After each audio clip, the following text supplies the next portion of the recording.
2026 সালের 27শে জুন তারিখ। আজ পৃথিবীর আবহাওয়া বা আমাদের পরিবেশগত আবহাওয়া খুবই সুন্দর ও সাবলীল। প্রকৃতি আকাশটা যেন ধারণ করে আছে এবং পরিবেশটা খুবই উন্নত ও সাবলীল অবস্থানে। এতে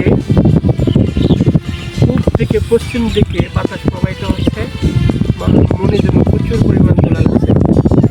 তো আমার আশপাশে দেখা যাচ্ছে অনেক সুন্দর পরিবেশ, যেখানে পার্ক, বাচ্চা, আশেপাশে কত গাছগাছালি, মনোরম পরিবেশ। এখানে আসলে যেন প্রকৃতি হারিয়ে যায়।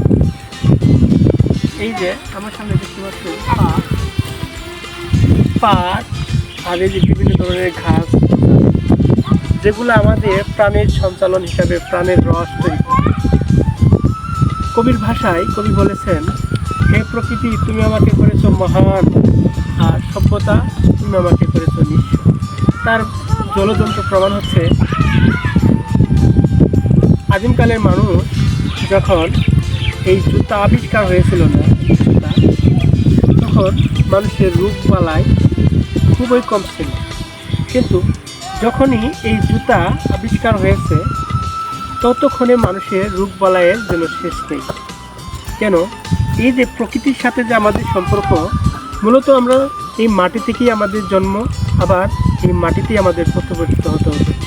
কিন্তু এই জুতা আসার কারণে আমরা মাটি থেকে পর্যাপ্ত পরিমাণ অক্সিজেন পাচ্ছি না, আর সেই পর্যাপ্ত পরিমাণ অক্সিজেন না পাওয়ার কারণে আমাদের দেহের ভিতরে নানা প্রতিষেধক হিসাবে কিছু পাচ্ছি না।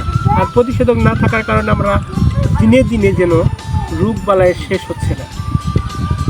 আসুন, গ্রামে গঞ্জে বা শহরে যেখানেই মানুষ আমরা থাকি না কেন, এই জুতাকে ছেড়ে মাটির সাথে আমরা মিশে যাই, মাটিকে আমরা ভালোবেসে মাটিতে বিচরণ করি, তাহলে আমরা অনেক রোগ থেকে মুক্তি পাওয়ার সম্ভাবনা বেশি।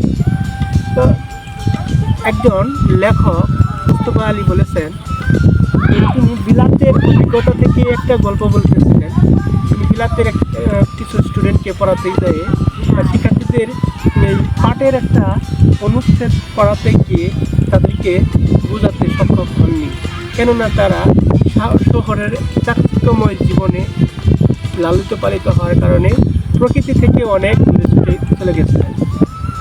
অবশেষে পাটকে তিনি অনুচ্ছেদ হিসাবে তাদেরকে বোঝাতে অনেক কষ্ট হয়েছিল। কিন্তু আমরা গ্রামের কৃষকের সন্তান, পাটের রচনা বা পাটের অনুচ্ছেদ লিখতে বা বলতে আমাদের কোনো সমস্যাই হবে না। যেমন এই যে পাট আমরা চোখে দেখতেছি, পাটের বর্ণনা প্রকাশ করতে কখনো সমস্যা হবে। আসুন আমরা প্রকৃতিতে যাই, প্রকৃতি থেকে প্রকৃতির অক্সিজেন প্লাস প্রকৃতির এই যে ফ্রেশ বাতাস আমরা গ্রহণ করি, আমাদের দেহকে সুস্থ করি, আমরা বিষাক্তময় জীবনকে পরিহার করে চলি। থ্যাংক ইউ সবাইকে। ভিডিওটি ভালো লাগলে লাইক, কমেন্ট, শেয়ার করবেন। Thank you.